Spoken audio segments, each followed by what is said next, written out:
Principal secretary PDD ने आपको power scenario क्या है जेएनके का बताया। ये सच है कि पिछले 3 वर्षों में हमारी ट्रांसमिशन और डिस्ट्रीब्यूशन कैपेसिटी में काफी एगमेंटेशन हुआ है। पहले की तुलना में बिजली भी हम ज्यादा देने लगे हैं लोगों को, लेकिन दूसरा सच ये भी है कि हमारा घाटा भी बढ़ गया है।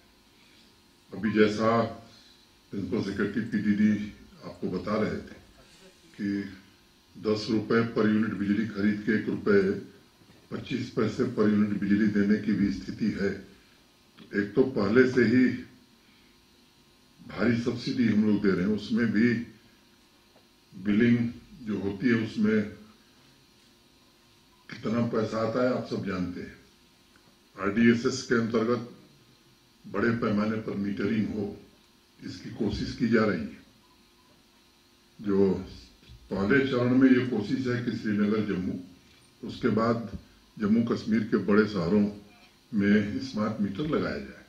कई प्रकार की भ्रांतियां लोगों के बीच थी, कुछ जानबूझ करके बनाई गई थी, उसके भी इंतजामात पीडी डिपार्टमेंट ने किए हैं। किसी को भी अगर संदेह है कि हमारी बिलिंग ठीक नहीं है तो मीटर टेस्ट किया जा सकता है। रैंडमली भी हम लोग टेस्ट करा रहे हैं और जहां से शिकायत आ रही है उनके मीटर भी टेस्ट कराए जा रहे हैं। तो ये मैं आपको आश्वस्त करना चाहता हूं कि एक तो मीटर से जो बिल आएगी वो सही आएगी, इसमें आपका सहयोग बड़ा अपेक्षित है, क्योंकि ये स्थिति लंबे समय तक चलाना ये बड़ा मुश्किल काम होगा। दूसरी कोशिश ये होगी कि जिन फीडर्स को 100% स्मार्ट मीटर से जोड़ दिया गया है वहां न्यूनतम कटौती, मिनिमम कर्टेलमेंट हो। और एक स्थिति हम लोग ऐसी बनाना चाहते हैं कि जो 100% मीटर्ड फीडर है, जहां से पैसा मिल रहा है, वहां 24 घंटे बिजली अगर लोग चाहते हैं तो 24 घंटे बिजली उपलब्ध कराई जा सके। इसी संदर्भ में 18 अक्टूबर को माननीय प्रधानमंत्री जी के नेतृत्व में जो भारत सरकार की कैबिनेट हुई, उसमें एक बड़ा महत्वपूर्ण फैसला हुआ है और मुख्य रूप से मैं वही आपको बताने के लिए आपको आज यहां आमंत्रित किया हूं।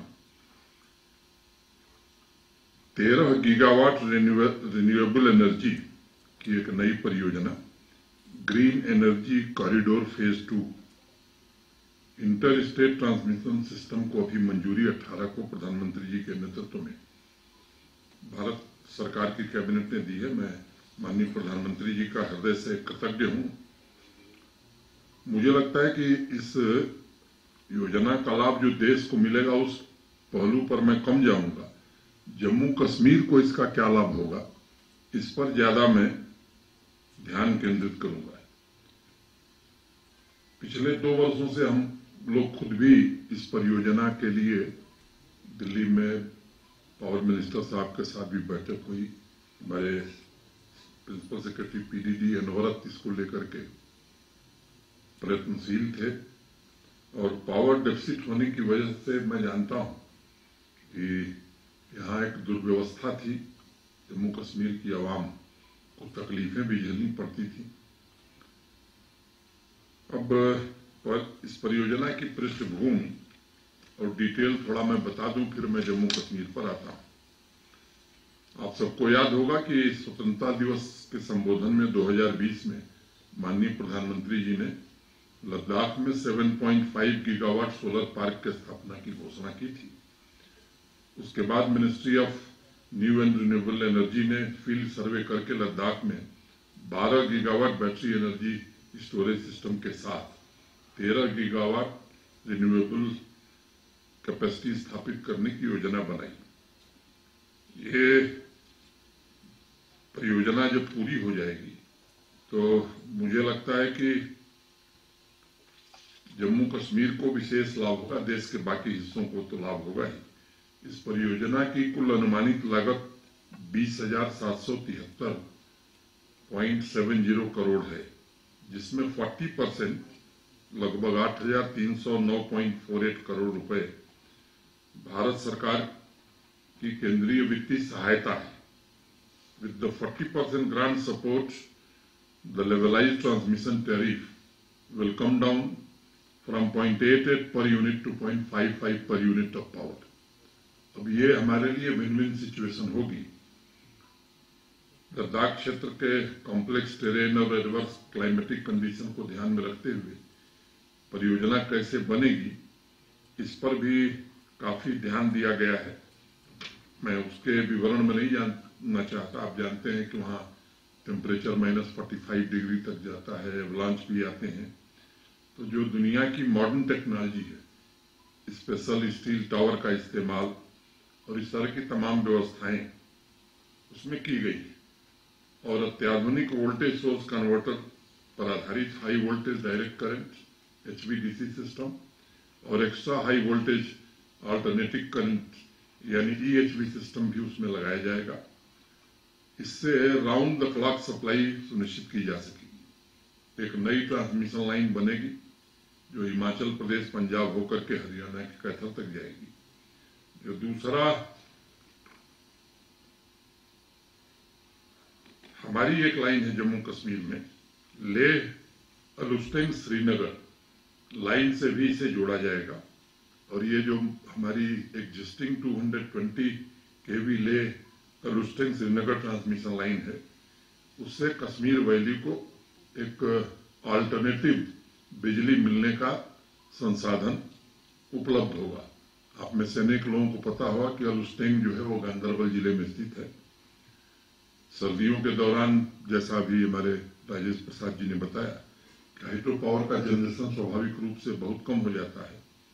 इसके ऑपरेशनल होने के बाद हमारी निर्भरता हाइड्रो पावर पर बहुत कम हो जाएगी। भविष्य में हमारे पास ऑप्शन भी उपलब्ध होंगे। एक अलग से 400 kVA की ट्रांसमिशन लाइन डेडिकेटेड कश्मीर के लिए बने, इसको भी हम लोग बहुत दिन से परसू कर रहे हैं और ये भारत सरकार में विचाराधीन है।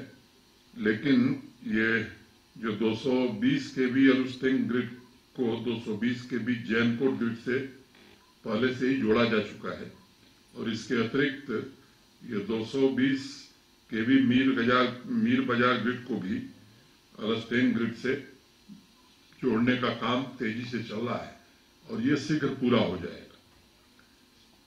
अब आपको बताया इन्होंने कि हमारी एनर्जी डेफिसिट की वजह से बाहर से अतिरिक्त बिजली काफी महंगे दाम पर खरीदी जा रही है।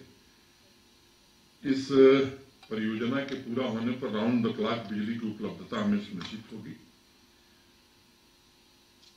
लद्दाख से कश्मीर तक रिन्यूएबल एनर्जी ट्रांसफर से जम्मू क्षेत्र में भी बिजली की स्थिति में बड़ा सुधार होगा, क्योंकि मौजूदा सेंट्रल सेक्टर ग्रिड अर्थात जम्मू में स्थित 400 kV किशनपुर जटवाल ग्रिड से कश्मीर घाटी में बिजली का जो हम ट्रांसफर करते हैं वो प्रोपोर्शनेटली कम हो जाएगा। इसलिए जम्मू रीजन को भी इसका काफी लाभ मिलेगा। एक सच्चाई ये भी है कि हमारी जो ज्योग्राफिकल पोजीशन है कश्मीर की, वो इंटर स्टेट ट्रांसमिशन सिस्टम के अंतिम छोर पर हम हैं और इसी सिस्टम के माध्यम से देश भर में चाहे वो न्यूक्लियर पावर हो, थर्मल पावर हो, बिजली पहुंचाई जाती है।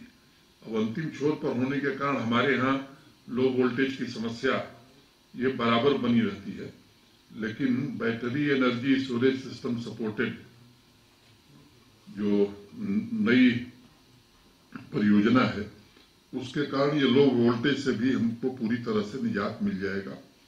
दूसरा, ये ग्रीन एनर्जी प्रोजेक्ट है तो कार्बन फुटप्रिंट भी मैं समझता हूं कि पूरी तरह से कम होगा और एक फ्रेजाइल एनवायरनमेंट के प्रोटेक्शन में जम्मू कश्मीर के लोगों को भारी मदद मिलेगी।